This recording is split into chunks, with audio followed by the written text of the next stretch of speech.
از طریق افغانستان، از طریق طالبان پایگاه پیدا کردن و به تاجیکستان وارد شدن که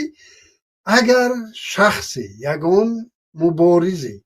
همین کار رو کردنی باشد او نمی رود در تولونیوس خب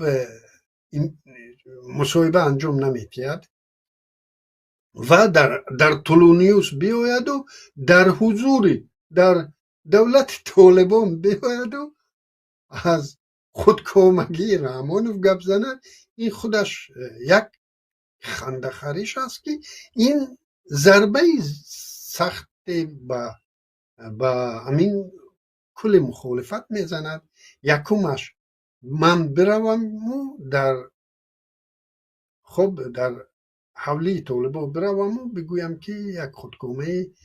در آنجا است که غصب حکومت کرده است و ما را اجازه نمیدهد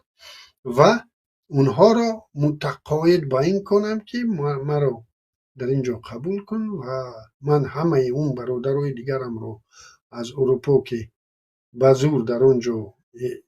چیز گرفتند، یعنی پناهگاه گرفتم، اونها رو دیگر همشون رو اینجا بیارم و بعد شما آبت ما رو بسته برامون سپارید، چون که شما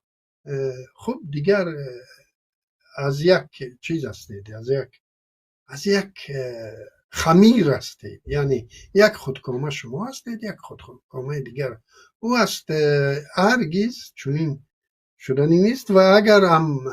با یگان دلیلی طالب باشد یا دیگری باشد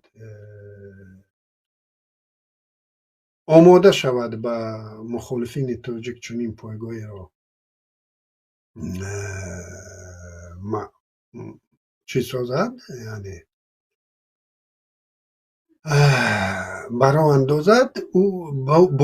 با چنین علنی اونجا رفتن هر امیدی میتوانید از این چیز داشته باشید و جز اون امیده که با اون امید شما خب از این تشریف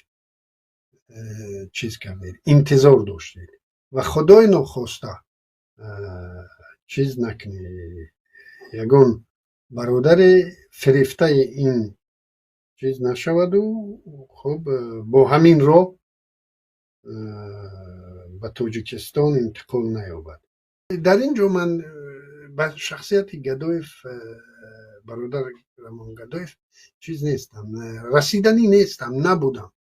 ولی همین واقعیت رو گفتنی